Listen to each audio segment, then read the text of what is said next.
What's going on, everybody? I just wanted to go ahead and give you guys my thoughts on what's going on with the Lions right now. Obviously, they just traded Darius Slay, and there's a bunch of stuff going on. We just had an article by, I believe, Dave Burkett, who talked with Slay before he left, and he aired out all the dirty laundry. Didn't hold back at all. And obviously, there's been a lot of people on Twitter I'm seeing that are critical of the Lions' moves, and I just want, so far this offseason, and I just want to give my thoughts on what's going on with the Lions right now. So right off the top, Darius Slay, his whole trade. I understand the trade, why we traded him. I mean, he's 29. You don't really want to pay for a corner that how much he wanted. Ended up getting paid deep into his 30s or into his early 30s. And honestly, this shouldn't be a surprise to anybody because this is the Patriot way. They use up everybody's prime, and right when he's at the very end of the prime, you can still get something for him. You flip him for as much assets as you can. You do the same thing, so on and so forth. So, especially with the way Bob Quinn and Matt Patricia just want to bring in every Patriots player to this team, you might as well call us the Detroit leftover Patriots. The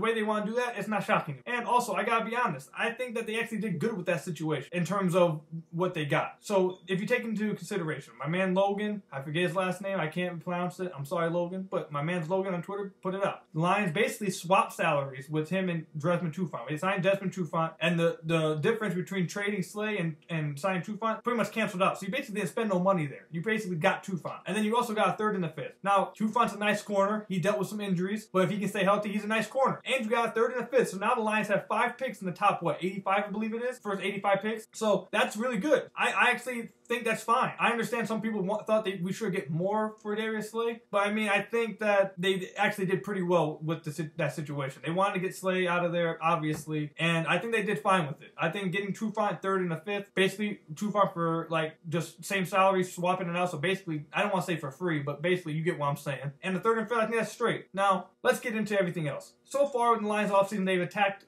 the secondary. The defense was just bad last year. It was horrific. I believe it was like statistically the worst defense ever in Lions history. So I agree there. I actually like the signings that they're going after and attacking the secondary. So like, for example, you have some front offices that go out and they don't attack a need. They don't address what was happening. And then you're sitting there wondering like, what the hell's going on? You can obviously see here what they're doing. They're trying to shore up that defense, the secondary. They're trying to get that established because they obviously understand that was the downfall of everything. And you can say this a lot about Bob Quinn in the past, like his whole tenure here. His moves, when he makes them and you see it, you can see the logic in them. Shout out to my boy Joe, who always says, I can see the logic. You usually can see the logic in what Bob Quinn's doing. It's just that whether the plans make out. So like, for example, Wick Ragnar and TJ Lang. Both signings made sense. You want to shore up the offensive line. You want to get a running game. Thing is, they both blew up in your face. They both were trash. Neither of them are here. So it's just, I agree with the signings. They're going after the secondary. They're shoring it up. And I honestly don't think the Lions have done a bad job in this offseason. I don't know why people are so like quick to get on them for acquisition-wise, what they're doing this offseason. We haven't even seen the draft yet, and they have a ton of picks, and they could get more if they trade back from 3 and get like 2 more picks or whatever. So they could get more picks. So I don't really know why everybody's spazzing about the Lions right now. I know a lot of people don't want to hear this, but it's just like the facts. I think it's just like the truth. I'm not trying to be like biased here because I'm a Lions fan, but I think it's just the truth. I mean, I'm quick to hammer out on the Lions, which I'm going to do later on. The Lions really were like 2-3-1 last year, and Stafford had the offensive humming. He was a sneaky MVP dark horse. Like, people were talking about him as a dark horse MVP candidate. Like, the offense is set. If they can get some kind of running game going, which is the story of the past 10 years, but if they can get somewhat going, I'm not worried about the offense, and the offense can carry a lot like they were doing last year. Really, it's just about making small improvements on the defense. Just making the defense at least functional. And then, like, who knows what the team, like, we were in a game with the Chiefs. Like, our team we were decent with Stafford when he was healthy. So, like, I understand people don't want to hear that because we were like, what, 3? I stopped watching. We were like 3-12-1. We lost every game without Stafford. But like the honest truth is with Stafford, we were a decent team. We had a great offense and our defense was just horrific. If they make like small improvements all over the defense, then that could immediately flip the switch if Stafford stays healthy. Like, I think people are being too hard. I think either they're letting their emotions get away and not like looking at it like objectively, or they have something out for the Lions and they just want to complain about the Lions, which I understand, but I don't think that the acquisitions of what they're doing so far in the summer really deserve it. Now, I will start to bash the Lions right now. And this is what you should be talking about. If you want to bash the Lions, you want to talk about the Lions, you want to make your videos talking about the Lions, you want to go after them with your tweets, everybody, this is what you should go after them about. Not with what they're doing this offseason. I actually find what they're doing this offseason fine. I mean, maybe they overpaid that offensive lineman. They need to shore up that running game. But you want to go after the Lions? I'll tell you guys what you guys need to go after the Lions for. You guys have, throughout the entire season, we watched throughout the entire season, we had Quandre Diggs gets traded. We had Snacks get let go, or he asked out. And now we have Slade gone. Throughout the entire season, we saw cryptic tweets. We saw little subliminal shots. We heard rumors. And we didn't know exactly who they were talking about or who people were going after, but you could take a reasonable guess that they were talking about either management or Matt Patricia. With the outing of Slade, throughout the all offseason, you saw Quandre Diggs already. If you follow him on Twitter, he's the Seattle Seahawk now. If you follow him on Twitter, he was going after the Lions. He was talking about stuff. Snacks, when he left, he said he loves the Lions fan base. He loves the city of Detroit, and he wishes that we can get what we want, a championship, because we deserve it. All these players talk about how much they love Detroit, the city, the fans. But each one of them, Snacks included, he went a little bit deep into it. He said when he retires, he will tell everybody why he needed to go and what's going on with the Lions. Quandre Diggs said something's going on with the Lions. Hey, something's fishy going on over there, man. It is what it is. And then Slade got traded. Slade let it all out. Matt Patricia forced him out. And there's a thread literally under, like, I think it was Logan's tweet of all three of them,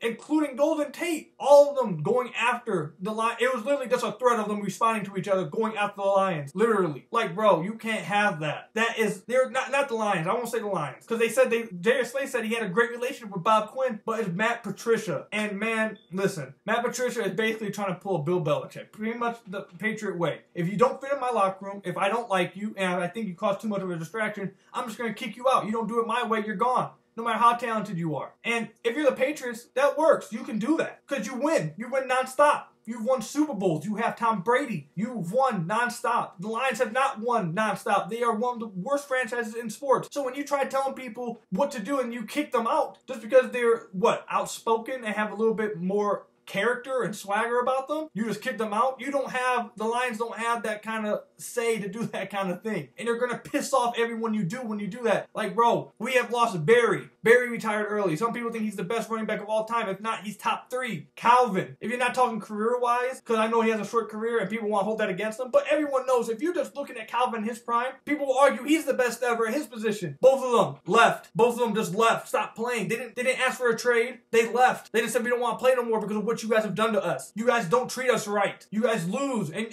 with the losing, we stuck with you guys through the losing. We stayed, but you guys don't want to treat us right during the losing. You don't know how to treat your players. The franchise doesn't know how to treat their players. Now you got Snacks, a lovable person. Literally, he wouldn't hurt a butterfly outside of football. You guys follow his Twitter? Dude's like the nicest guy ever. And he even has a problem with them. Quandre Diggs, fan favorite. You got him out of there. Quandre Diggs made it seem like it was him asking out, or if it was like a little rift that happened that he had to go. Then Devon Kennard, another fan favorite apparently, out. And now you got Darius Slay, our best corner in years. We've had Mathis. Don't get me started on Mathis, bro. With that Cowboys playoff game, man, don't get me started on him, bro. Do not get me started on him. Slade's been our best corner forever. He has a swagger to him, embodies Detroit. He was amazing in the community. He went to high school games all over the place, showed support to Detroit everywhere. Showed support everywhere. He was great in the community. Fans loved him. He loved the fans. He was a great person and a great player. One of the best corners in the entire NFL. And Matt Patricia, you tell him he should not be working out with Richard Sherman, Xavier Rhodes, who by the way just got cut, and Aqib Talib because he is just good and those guys are elite. He's not on their level. What? And you tell him that he needs to stop getting on people's bleeps because why? He can't exchange jerseys with people after the game? You think he's not trying? You think he doesn't care about losing? Is that what it is? Like, what? You've done pissed off Lions franchise. You've pissed off your greats, the greatest players in your franchise's history. You've pissed them off, Calvin and Barry. You've done shipped off great people in the community and great players that were loved in the community that you should be treating right. You're the Lions franchise. No one wants to come play for you. No one wants to come play for a losing franchise. So at the very least, you should be able to say, we treat our players good. That's why you want to come here. We treat our players great. We make you guys feel loved. We make you guys feel at home. We take care of you. Since we don't have the winning, you have to have something to draw people to Detroit. You guys don't win, and now you guys treat your players like crap. That's what you guys should be talking about with the Lions. That's what you guys should be mad, pissed about with the Lions, talking about with the Lions. Not their acquisitions, because they've actually made smart transitions. I think Bob Quinn's done a fine job, at least, like, ideally. We have to see how it plays out, because it could blow up in his face again. They could just be bad signings. But the logic, I see it. It makes sense. But you want to talk about something? Go after what Matt Patricia's doing with this locker room. Go after what Martha Ford has allowed to go on with this franchise for the longest time. Go after what the Lions franchise is about. They don't treat their players right, they lose, and they don't care about their players. That's what you need to talk about. And Matt Patricia, you should be fired. After what I've seen these reports, what I'm hearing, you should be gone. That's it, everybody. That's my rant. That's how I feel about the Lions right now. Matt Patricia, straighten up, bro. You ain't Bill Belichick. You can't be treating people this type of way. And that's what you should be, Lions fans out there, that's what you guys should be talking about. The way Matt Patricia's treating his players, and the way the Lions franchise has refused to take care of their stars ever. I'm out.